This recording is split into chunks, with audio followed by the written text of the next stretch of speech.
Hi there, my name is Kendrick, and today I get to interview Jesse. So Jesse, welcome. Hey, thanks for having me. Nice Yeah, to be here. yeah, for sure, Jesse. So can you please tell us your full type? Sure. So Devon Chan typed me as ISTP Ti-Se, consume sleep, play, and blast last. They had me as audio, but the sensory modality is a bit of a question mark still. Gotcha. And what social type did you think you were? I think it's two. I've been trying to look into it. It's a bit hard to see, but two makes the most sense at the moment, at least. Okay, sounds good. Maybe we can do some cross checks later and Cool. see how it sounds. All right, dude. So what did you think and how did you feel when you got your typing results back? Oh, that was an interesting one. So I had already been into OPS for about 2-ish years, 1.5 years before I actually got myself typed. I had of course, first consume first, double activated. So I had watched all of their YouTube videos from the beginning to end, um, stuff like that. So I had a lot of preconceptions, I guess. So I had myself as an NITI, like sleep consume, but otherwise same stack. So that was a bit of a hard thing to process at first. Like, okay, I don't see these things, but after a while, this just started to make more and more sense, and I can see all of them quite easily apart from the sensory modality. Gotcha. So you thought you were an INFJ at first. Of course, like everyone. Yeah, everyone thinks they're an INFJ or like an INTJ, but Yeah, the most popular types. Um, they should put a disclaimer now. It's like there's a chance you're not going to be an INFJ, just to trigger people yeah, front end. Um, definitely. okay, let's start with your first animal. Your first animal is ST consume, TISE. If you were so let's go by your official typing. If you're an audio, then that means you have double masculine, ST sleep. Um, what sexual modality did you think you are if you're not audio? Did you think you're double feminine? Yeah, double feminine most likely. Okay, so I guess the difference then would be either double masculine ST consume or double masculine NT sleep, right? So that would be like the big difference. Um, let's talk about your ST consume first then. How do you personally experience that ST consume of yours? Um, it's a good question. So, um, it's definitely one hell of a beast. It's all encompassing. It's always present. I'll describe it in a bit, but I'm gonna preface it a bit with it's a bit hard for me to separate from sleep because they work so closely together. So it's a bit hard to see where one ends and other one begins. But mostly I see it as just taking in information and just basically any sensory information, mostly reading and watching videos on stuff that I'm interested in, and then like checking that with my T, like is that true? Does that fit into what I know? And if the new information does fit into what I know, then it gets accepted, and it kind of becomes part of what I know, my own personal bag of TI. But then everything else will be compared to later on. Um, and this changed quite rapidly, like depending on if new information comes in, and even if it contradicts what I know, if it fits into the overall picture of how everything works that I know better, then it usually gets accepted. Like where that dips, which part of that dips into sleep, I'm not quite sure. So part of ST consume is, or consume in general, is external awareness. So it's seeing yourself from a third person perspective, kind of like what the tribe sees you at. And because the flavor of your consume is ST, that is tied with competence, right? So is there like a part of you that's trying to project an image of competence to the tribe where like if someone sees you, they'll think, yeah, you know what, this person knows how to do stuff. They can get this person can is accomplished, can is a doer. This person can build things, can do things in the real world. not that's why a lot of ISTP are really good at like stuff in general, right? They're like hands-on, right? Yeah. Is that the kind of self-image that you're trying to project to the tribe, or is that something that just kind of happened because of like the high consume and the desire to be competent? Yeah. I think that's mostly a side product. It's just because I feel responsible to know the things that I'm into. So I just consume till I understand it well enough, and usually that's quite in depth. So then it kind of leads to situations where I know a lot about the subject. I'm still very unsure if I know it like completely or not. So I'm always open to like new information. But I do notice that if someone, for example, if I'm having a conversation about something that I know a lot about, and then the other person kind of uh, contradicts what I know, and if I've done my research, I'll like really, really push back on that. Like, no, that's not how it is. This is how it works. Um, and I think that's where it comes up as you described maybe the most. Right. Okay. Well, I guess because your ST and NT are so tied together, it's kind of hard to separate them from your perspective, which makes sense because you have them squished together. You're double introverted on the front end and double extroverted on the back end. So, let's jump into your NT sleep then. We don't know what flavor it is. Officially, it's not double masculine because right now your type is audio, right? But you know what? Why don't we talk about your sexual modalities real quick? Let's Sure. just get out of the way because otherwise it's gonna be confusing with your what kind of animals you have, right?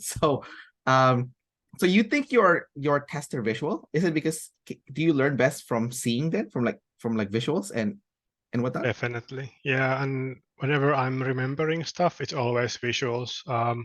I struggle to remember information just for information's sake. It has to fit into some sort of model, and that model is usually visual. I see. And that's mostly why I think I'm double feminine. And I do also struggle to remember like specific facts on things. Right. And then do you also your main mode of learning is then not listening then? Like, No, no, oh, I struggle. Um, like let's say someone gives me directions just by speech, uh, it doesn't like stick at all. It's just in from one ear and out of the other. It just falls off. I have to have it in either writing or I have to when I'm listening. I have to like build a visual model of what they're talking about. gotcha. Okay, sounds good. Um, and Tester also likes to try different smell and taste. Is that something that you're like aggressive with like different taste and sound, taste and Yeah, smell? definitely. Like I love trying new stuff out, especially foods. I try anything once basically. I think and textures. That's a weird thing I've noticed quite recently when I started to like learn about OPS and modalities. Like textures are a big thing. Like whenever I'm like figuring something out or I'm thinking I'm sitting still, I'm always fiddling with something like my hoodie or whatever that has a different texture, and that kind of I don't know what that does, but it's like the texture is important somehow. Right. That makes sense. Because I'm audio, I don't do that. So maybe All right. maybe you are Tester. I mean, David Shan said that it is hard to type someone's sexual modality unless they meet you in person. Yeah. So they said it's like something that's very easy when you meet someone in person, but like very hard when you haven't met them in person, like just over video. So that part, like I think when it comes to self-typing, I think the two things that they said that you can trust would be sexual modality because most people are kind of aware, and also their social type, right? So it's the OPS code itself, that people get kind of mixed up. So so Yeah. so if you think you're tester visual, then we could kind of go that direction. But Sure. but but we won't talk about the flavor of your animals then, because just in case. So we'll just leave it Yep. alone. Makes sense. So NT sleep. This one's the most very interesting animal. This one I find I like sleep animals in general because that's what people identify with. Um, even though technically you are all your animals, but most people identify with Yeah. the inner one. Um, so NT sleep. Let's go over the parts for that. The first part is um your reoccurring analyzing your reoccurring life patterns. what are you analyzing with that TI, with that NI? Like That's a NI is the recurring, but what are you analyzing with a TI? that's a very good question. I would actually say that I'm not as confident with tracking my own patterns on a higher level. That's a bit difficult. Maybe that's because of the demon savior split. But what the NT-Sleep is doing, I think, is building kind of a framework of how everything works. So you can kind of like I think of it as a huge mind map that's in my head, and that's basically the NT-Sleep. It's basically all the things that relate to each other in terms of logic, but also conceptually. And all of that gets built over time and adjusted, like I said earlier about consume.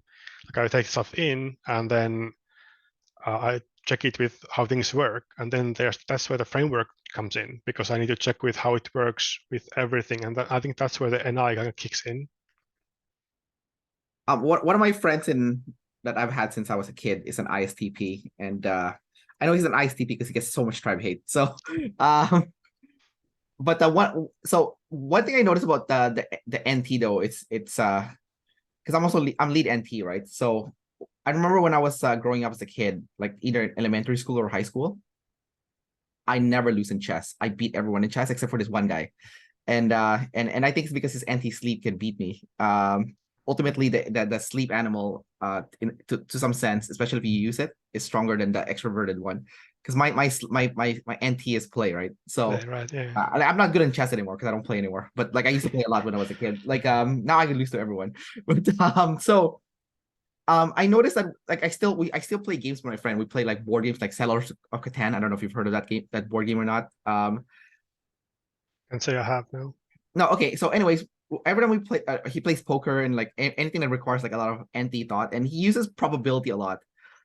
So he'll do a lot of ST research, on like different games and the probability of like let's say a hand coming out, like let's say if you're playing poker, blackjack, whatever. He's always looking at it from a probability standpoint, and he'll always bet on the highest probability, because of the anti-sleep. So he always makes like the most logical decision possible based on probability.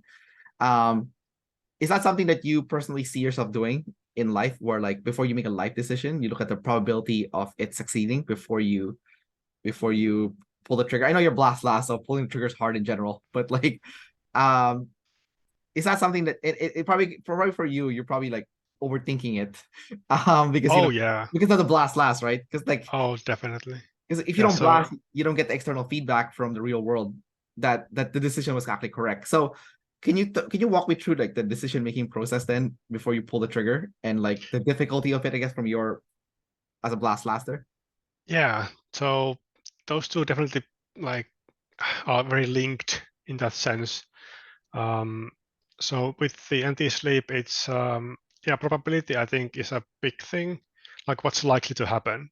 But I think there's also taking into account like opportunity cost and um, how big the payoff is. So it's not just the probability of working, but let's say something is less probable to happen.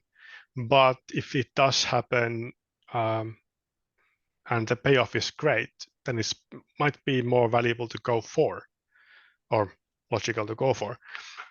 And yeah, it's also kind of when you set yourself a goal or a task, it's basically dissecting the whole task into like how does it work, what all the kind of steps roughly are to get there.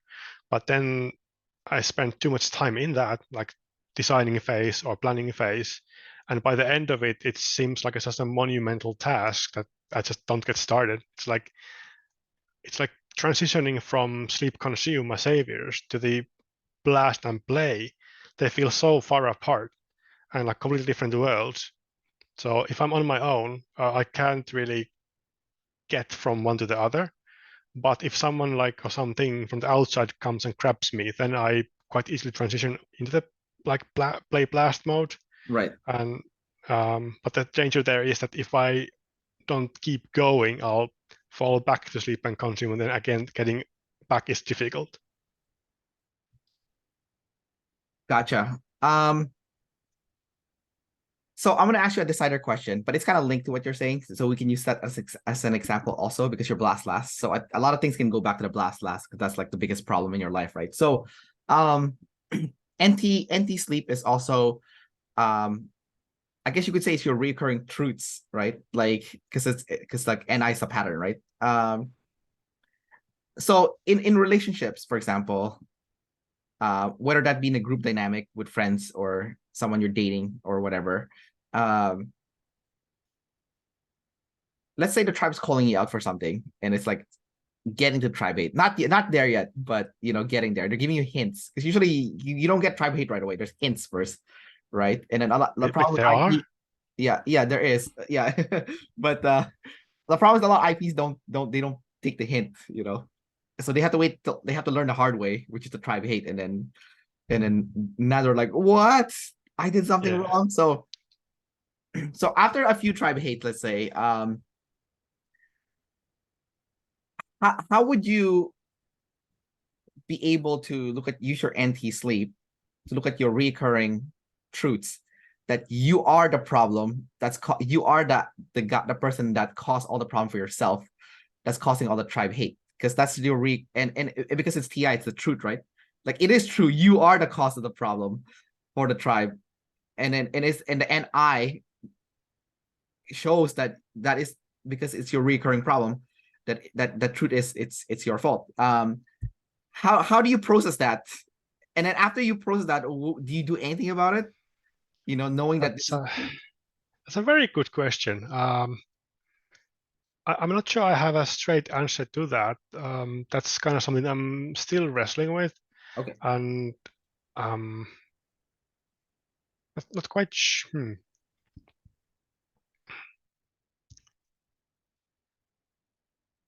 Huh. Good question. Yeah. I think it's also at the same time because of the masculinity at the top. It's putting a lot of responsibility on self. So in a way, I do take the responsibility when I fuck something up, or if I'm being nice to someone or not. I can kind of see it. I don't see the exact like vibe of it that well, but I can, you could say, even I can smell it. Like if I'm making the vibe awkward, so Right. I then try to somehow lighten it up a bit or give a bit more back. So I think, yeah, I can't really see the patterns as much because it's like patterns of the F404 not found. I have no idea. So can't really say on that, but there's definitely a kind of a gut feeling to that. I think some of the biggest trap that some ISTPs fall into, in my opinion, is they're using the SF play to gauge if they did the tribe right or wrong. Which is bad because you might just look at like the present moment and the present vibe with the tribe.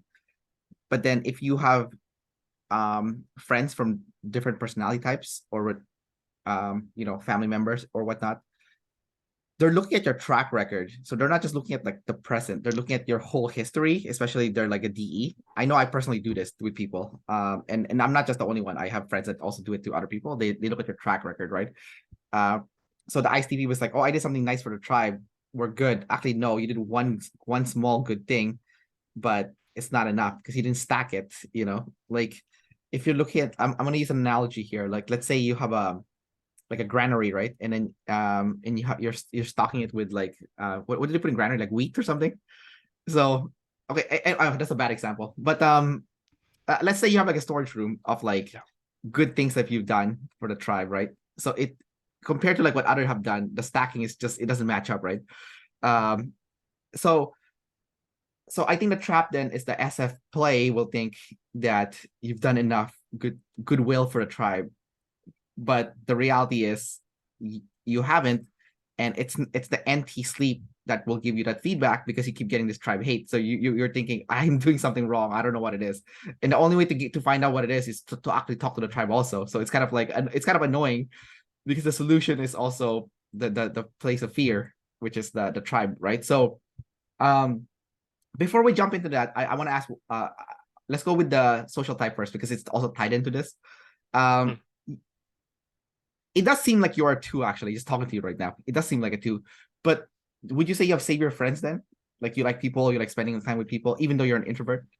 Yeah, I think it's harder for me to get to kind of the play mode with new people, but once I kind of know them well enough that I know where the kind of F limits are, like Right, what's okay, what's too much for them, or that sort of thing. Then I can like relax more, and then I can joke more. right. Um, so and people do I do know a bit. Like I'm quite playful. I can really get into the like that play mode, and friends are important to me. Like I'll prioritize friends uh, quite a bit. I rarely contact them, but if they contact me, that's like a big priority. Okay, so what social type did you think you were? Because you were typed as a two, right? But what do you think you were? No, they didn't type me officially. Okay, The two is my own interpretation at the moment. okay, gotcha. Um, yeah. Okay, let's look at the two cross check then. So one of the cross checks for two, um, is a love language, right? That's like the new cross check that they have. So twos have acts of service first, followed by um quality time because of the four. Because Mm. if you're a two, you're two four, right? So um, do you see yourself having those as your love language? It's like you like to help people, but you also like getting help by others. It doesn't Yeah. have to be like a TE way. It could be like FE. But like Yeah, definitely. yeah. So do you like that acts of service then as your primary love language? I think there's a weird conflict with the type and that love language because on one hand I'm a decider with masculine Ti at the top, double activated, Right, so everything has to be very fairsies. So acts of service then is a bit of a two-edged blade because if I get something from someone, then I feel obligated to give that same thing to them. right, Therefore, then if I keep taking from people, then I have to keep giving people, and therefore I won't have any time for myself. So it's a weird push and pull there. right, Um, but definitely, like quality time is what I think, most comfortable with. right. I do like them both, but quality time is something I'm very comfortable with. Yeah. Yeah, no, that makes sense. A TI will definitely conflict with that. So even if you like it, you are suspicious of it, I guess. Uh, but the acts of service doesn't have to be a TE, like I said. It could be a FE, right? Because like obviously with TI, doing the work for someone else is gonna be something that is gonna be like not comfortable, because you do the work for yourself, and everyone kind of does their own work, right? Um, but with FE, you can definitely help someone with FE, right? Like you can help them with emotional support or something else, right? So there's definitely acts of service from an FE standpoint that can also be done. It's not because I think acts of service sounds TE, but I'm pretty sure there's like an FE version of it, So um Yeah, about that. That's a good point, and I do see that pattern quite a bit with my friends because I think I am double feminine on the outside, so I'm probably quite easy to approach to talk right. to. Okay, So friends do talk to me quite a bit about very even like personal things quite openly, and um, I don't mind talking about that stuff as much. I do struggle sharing things myself very much, but I don't mind listening and giving advice at all. right, gotcha. Okay. um let's go back to SF play then. So because you just mentioned that you're very easy to approach, so I guess you're feminine with the tribes, or you're pretty easygoing as a result. um it's in a hobby position because it's the third animal. How do you personally experience that SF play of yours? Like what are you doing with it? Like are you gathering what's cool from the tribe, or are you doing like the SF, like going to parties and just enjoying the vibe, and just enjoying like the atmosphere, and you know just goofing off with people, acting like an idiot, just having fun? Is that something you enjoy? Yeah, there's also a slight conflict there because it is a demon, and Effie is a very, very much a demon. So goofing around is all good as long as no one else sees it, basically, or as Okay. long as others outside of the situation don't perceive it weirdly. And that's something that was always in my mind. I'm a bit more lax on it nowadays, but as a kid as well, that was very difficult to deal with. But yeah, as I play is just vibing, and getting to it is uncomfortable. Like I always dread going to a party or whatever. But Right. once I'm there, then it's like no problem. Then I can just vibe and have fun. But it's getting there. That's difficult. Okay, it seems like all your problems is the blast. Let's just talk about it because like it seems like everything that you're talking about is like can't get started, can't get yourself there, don't want to talk to people first, but love talking to people, but just someone has to project. So let's just get it over. Let's just jump in. Sure. Talk about so blast NF blast last. There's a lot of different dimension to it. Let's talk about the first one, getting started. Um, what is the problem with getting started for you? Like what is the roadblock? I guess you could say, or like why is there so much inertia when it comes to getting started? Like why is it so hard to move? What's stopping Uh, you? yeah, it's a very good question. And I've actually thought of that quite a bit. And like I said earlier, I think it's a kind of weird imbalance between the saviors and the demons because there's very little extroversion in my saviors, and then again, there's very little introversion in my demons. Right. So I think it's the sleep consume is very much kind of a loop thing. Like it really like sucks me in. So if I'm doing something consume sleeping, I stay in that, and there's tangents upon tangents upon tangents. So it would never end if nothing did interrupt me.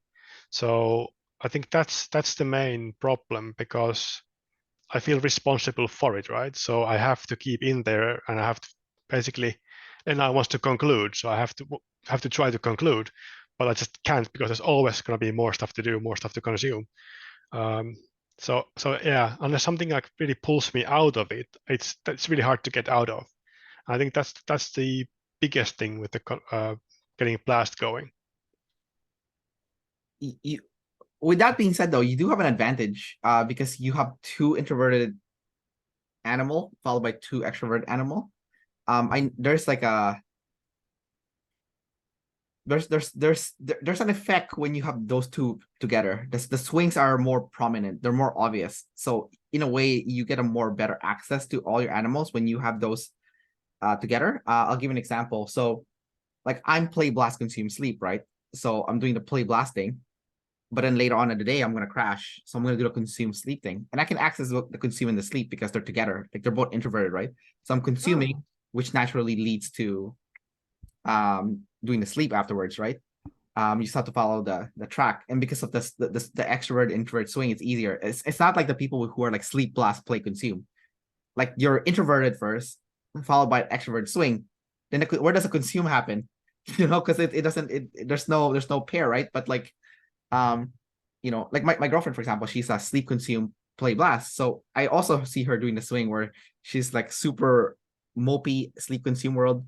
Then she'll swing super extrovert, like going like socializing with people, doing stuff, having like 2 to 3 jobs at one time, like um so there's definitely that ability. Also, your crashes also help you access your animals better. So for example, for me, when I crash, uh, because of sleep blast, then I go deep dive into the introverted world, no problem.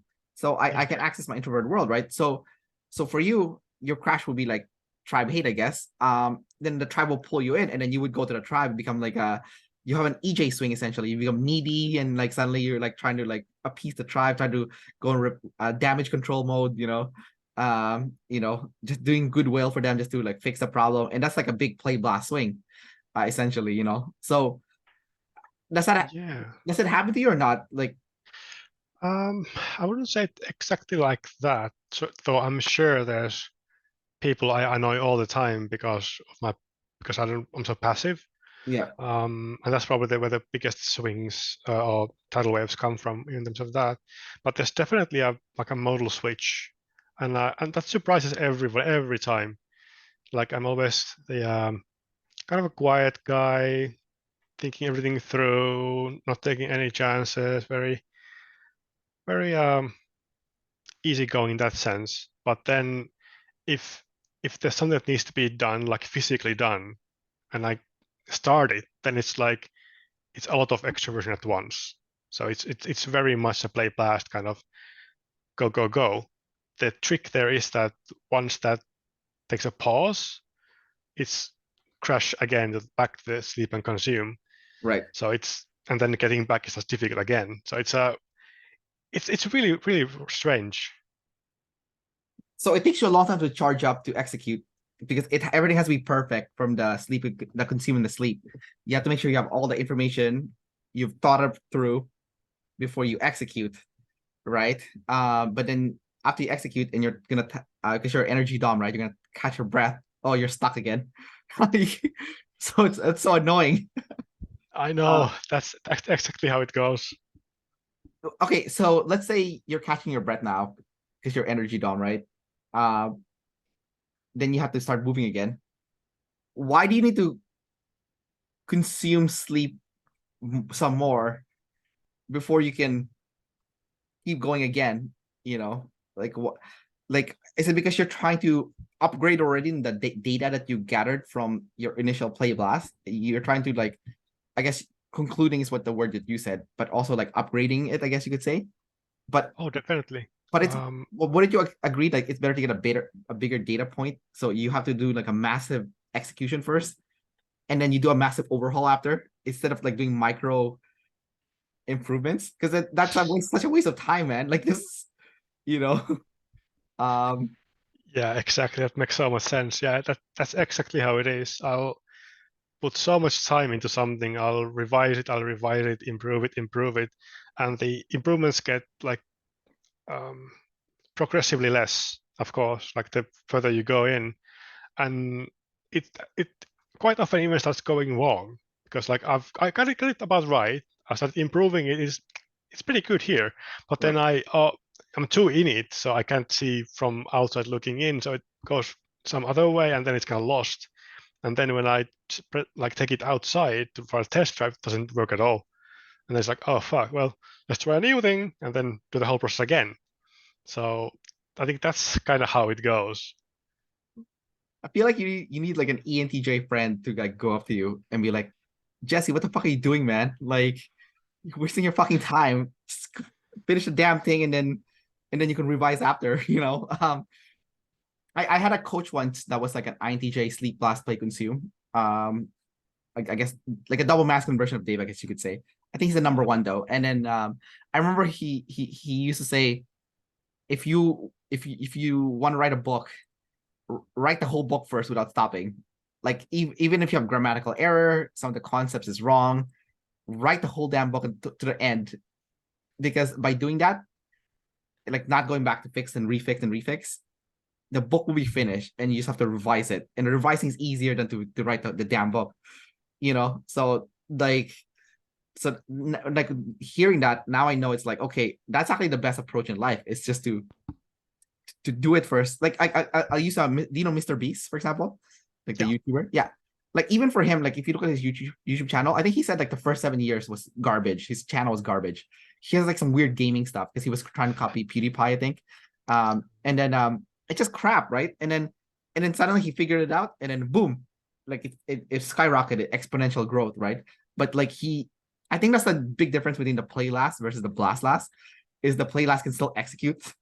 um, so but he did the execution and then used those real-time feedback to upgrade himself, right? So so I'm curious about you guys with the, I'm not saying you guys with the blast last are gonna not succeed, because there's a lot of successful blast last people, like a lot of them, but they learn how obviously to execute, right? um Yeah. Yeah, that's a really good point. And actually my girlfriend got typed as a double masculine SETE, play, consume, sleep, blast. So she kind of does push me, like you said, like the TE way of just get it done, just do it. Wait, That's really helpful. you're both blast last. Oh yeah. How do you guys get things done then?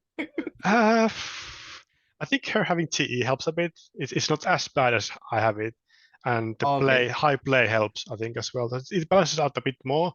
right. We do still struggle a bit with like perfectionism, I guess you could call it. Right. That's a good kind of relationship because one is a decider, one's an observer. So I guess your girlfriend can like let you know when you're freaking out about nothing. It's like that's not a big deal, Like so um you're both introverted too. That's kind of weird. Like that. So are you guys like sitting in silence the whole time? Just kidding. um Not even wrong. no. um okay, let's talk about the other parts of your blast last. So this one is the one, in my opinion, a lot of ISTP struggle with is the NF side. Like a lot of ISTPs don't believe the NF. Do you believe the NF? Do you believe NF is real? If you had asked me this like 2.5, 3 years ago, I would have said no. But it's something I've been dipping more into Right. um, a lot in the last few year and a half, 2 years. And that's mostly my girlfriend to thank for because she's very much into NF stuff. So she's gonna help me with that a bit.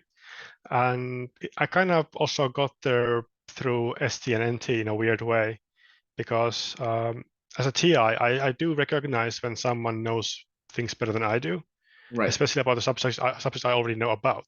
So I started reading a lot of Carl Jung early on. So that kind of, and then learning that he kind of got to the NF as well. And I seem to see there's a pattern of everyone who really, really starts digging deep into like sciences, they all somehow get back to NF Right. as the meaning of everything. And I think that's really helped me push and accept that side more. I like to use Conor McGregor as an example for NF because he's a NF last, ISTP also. And in my opinion, the reason why he got so far in his career was because of the NF. It's not because of the other stuff. It's actually the NF. Obviously, the SF plays a big part and also being a number one. But he talked about the secret before in many of his interviews, which is like a very NF concept, right? Like the law of attraction, right? I've He had seen that one. Yeah, and he had an interview actually with Tony Robbins, which I thought was really good. When he heavily talked about NF. Like Tony Robbins did a summit in Fiji with all like the top performers in the world. So he had Conor McGregor there, but he also had like other top performers like Michael Phelps, like the swimmer and stuff, and like yeah, just a bunch of people there that are like the top of each of their what do you call it, like Fields. industry, right? So Conor McGregor went all in the NF, like saying like he believed in the law of attraction, and he attracted this in his life by visualizing it, by thinking about it, by living it, um and he like being a double champ in UFC was something that he pictured, and it happened, right? Because like the NF is so powerful. Like if you channel your energy into it, it's like like imagine for him, because he's fighting someone, right? For him, he's like, I already won this because I've already thought about winning this. The only result is winning because of the NF.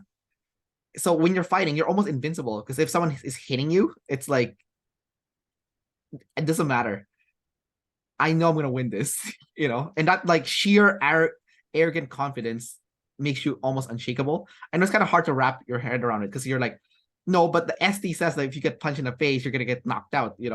But like the NF says, I'm invincible, I'm gonna win. So it's like almost like the NF is almost like a self-fulfilling prophecy, you know? In a way, at the same time, the ST does play into this in a way of like human bodies are capable of much more than we give them credit for. Like Right, they can be pushed way further than we can usually get out of them because there's like kind of a limits built in that right, we can then kind of unlock based on brain chemicals. So right, let's say you hear those stories of a kid getting run over by a car and the mom like lifting a car or something. Like right. that's possible, but that can only be accessed through NF basically or F. Right, 100%, 100%. So I think there's like definitely magic into that NF that hard to explain. I'm pretty sure it is explainable, just not right now, but it definitely works. Is I think the conclusion is. kind of like the Wim Hof guy, right? Like lead NF, like ISFP. He's like, people thought he was crazy, and then he actually proves. Luckily, he's a double server, so he was able to prove that he wasn't crazy, and you can replicate his breathing techniques, right? All right, dude. We got 5 minutes left before we wrap up the interview. I'm gonna open this platform to you. Is there anything that you want to discuss that is that's burning in your mind that you want to bring up? Sure. I could probably pick your brain for hours. I've been looking into my opposite functions lately and trying to understand what they're actually doing. Yeah. So I guess I'll ask about TE. Like, how would you describe TE works on a very at the low level? Like, what are the micro kind of components of it? Like, how does it work? What does it do? Well, it's a tribe function, so I'm looking at like the tribe and see what they're struggling with, and then I give them with provide them with a solution. The solution, I base my solution based on my SI, because I have SI. So I look back in the past and see what worked for someone else, and then I would try to implement it with them. And if it doesn't work, because it's TE, I can pivot easily to another solution. So then I look back to my consume. Then I think back, okay, based on this research that I did, I'm going to use fitness as an example because I work as it's like one of my I don't do it that often anymore. It's just a side hobby now. But I work as a personal trainer for 10 years, right? So I'm like, okay, this didn't work for this person. Like let's say their goal is to do a pull up. Like for me, the hardest thing to do is to get a female to do a full pull up. That was my goal, right? And so I was looking at like my experience of like trying to get a female to do a full pull up. It's so hard, like getting a guy to do it is not the worst, but getting a female to do it is super hard. But like lately I actually got like I think last year I got a female to do it within 4 months, like a full pull up, and she never worked out in a gym before, first time, right? So basically what the TE is just doing is like I actually tried a bunch of different stuff, and I also involved the tribe with it. Like I got like when I was training that girl to do the pull up, like whenever she got stuck, I always thought to myself, I'm like, what is the problem here? My client before, she was an INFJ jumper, play last. She was in pain when you talk to her, like super introverted, but she was really into the learning the NT of the fitness stuff. So for at first we're doing the typical ST stuff, right? Okay, so if you're trying to do a pull up, let's use the assisted pull up machine, right? Where there's like a counterweight that pushes you up to help you, right? Or use the bands that you put on your feet and you wrap it on the bar, so it helps also propel you up, right? But then I also thought to myself, I'm like, okay, TE, I'm looking at the tribe, like I'm looking at my coworkers. I have a coworker, he's been doing that with his client, and his client has been literally using that stupid band to pull herself up, and it's been a year, she still can't do a pull up, right? So I'm like, okay. So I'm thinking, I'm like, obviously there's a limit to this. And then obviously by then I knew about OPS too, right? So I'm like, so what's the problem here? I thought, I'm like, I think the problem is NF.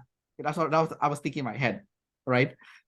So I went up to the girl, right? I'm like, you know what? I'm gonna get some female coworkers to show you them doing a pull up, just so you believe you can do it, And then so I got like some female coworkers, like that I know can do a pull up, and they literally like they're not even like a fitness staff. They're working in a different department because I work in a community center, so they're like, let's say working with like youths or seniors. They'll run into the gym, and they're like, okay, I'm like, okay, show her the pull up. They're wearing their work clothes. They'll jump on the bar and do a pull up, and then leave out. They're like wearing like they're not even wearing like fitness gear, And then yeah, it's kind of weird. I just get the tribe to do like, because I'm high play, right? So just get the tribe to go in there and do stuff. Yeah, so I got like different tribe members to do it. Just like I had 3 different females show them to do a pull up, and then my client was like, her eyes was like big. It's like, what the hell? She's not even wearing fitness clothes. She just literally walked in here. She did a pull up, and then she told me like she started to believe she could do it because she saw other women doing it, and then and within like 2 weeks she did her first pull up, and I'm like, aha. So NF, the answer was NF. So Exactly. So that's what TE is doing. It's like I'm looking at the tribe, using the tribe to help other people, whether that be for inspiration or actually just like what's working, what's not working. You know, TI people, I don't think they're doing that, because then you would otherwise see like, okay, this is not working, this is not working. I don't have to waste my time trying to figure this out, because someone already screwed up somewhere else. So, you know, Yeah, you don't uh, have that obligation to like build up the whole process from ground up. yeah, exactly. So because there's already like blueprint of what's working, what's not working. So in a way, that's what TE is doing. TI, in my opinion, TI is still better if the TI person learns how to do that TE stuff, to look at the tribe spectrum, then they cannot be stopped, because you're already ahead. You can see the spectrum, what's working, what's not working, and then you just build up on that already, and TI can build better than TE. So because TE doesn't build, right? TE just uses what's already. TE just takes what's already existing and implements it, right?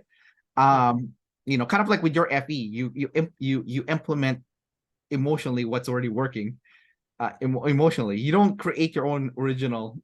You know, um, anything that's behavioral or emotional related, right? But FI people do. We kind of waste time, right? When we can just like look at the spectrum, it's like, okay, this person, like, let's say David Goggins, he's doing it right?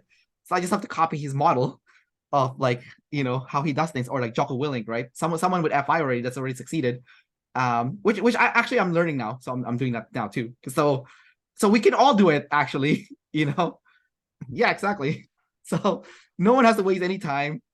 You know, you don't have to be like, now that you know the code, you could cheat. You could just shortcut. Cheat codes to life, dude. Yeah, because like you can destroy all the ISTPs now, because you know, like the ones that doesn't know OPS. Obviously, there's so many OPS and so many ISTPs to OPS, so you have a lot of competition, which is good, because ISTPs like competition, right? So um, although you don't seem hyper competitive at all, though. I'm getting the vibe that you're not. So it's kind of like, that's kind of the interesting thing about you. It's like you're like the TI person that's not hyper competitive at all. You Yeah, know? I think that's something to do with the demon flex. I think like I'm only competitive in the fields that I want to be in. Right. So only the things that I actually care about being good at. Everywhere else, I really don't care. Like I already know kind of where I land on the spectrum, and I've no issues being the new guy or the one just an average guy in that field, because I know I'm not gonna be the best at everything. That's Right. impossible. I'm probably not gonna be best at anything. There's always gonna be someone who's better than me. So Yeah, but you'll have the thing that ISTPs want the most, that the other ISTPs won't get by being the best, and that's the FE. Because it's like one of the early videos that David Chan said, it's like, if you want to have lots of friends, then you need to be a good friend, and to be a good friend, you need to be there for your friends. And then if you have savior friends, then there you go. You know, hmm, because that's the end goal for ISTP, right? It's like friends and love, right? And the only way you can do that is to be a friend yourself, you know. So uh, yeah, it's the problem there is then they actually um, because IPs also have this weird thing with autonomy. Like I want to do everything myself. I don't want to be reliant on anyone else. So even though I'm say with friends, like asking someone for help, like is the most difficult thing ever. Like I don't want to do it at all, even though I probably have handful of friends who would not like hesitate to come and help, but I just never right. won't ask. Yeah, I think that's ridiculous, by the way. I have an ISTP friend, and he always says that line. He's like, everyone's responsible for themselves. That's what he'll say to me, right? He always says that. I'm like, no, you're responsible for yourself when you're alone. But when you're doing stuff in a group setting, you're now responsible for the group. So if you want to be responsible for yourself, then don't do group stuff. And then it won't sink into his head. And I'm like, that's like the most logical thing. It's like, you know. So, anyways, um, that's just my thought on that. Yeah, Anyways, man, we'll wrap up the interview here. I gotta go to work. So, thanks for coming out, sharing more about your life as yeah, this very friendly, high friends ISTP that's introverted, which is kind of contradictory, but you know. yeah. Thanks. Okay. It's been fun. Yeah. I could just talk for hours to be fair. Well, Yeah. not talk, but theorize. Yeah. But yeah, thanks. It's awesome. All right. Take care, dude. Thank you.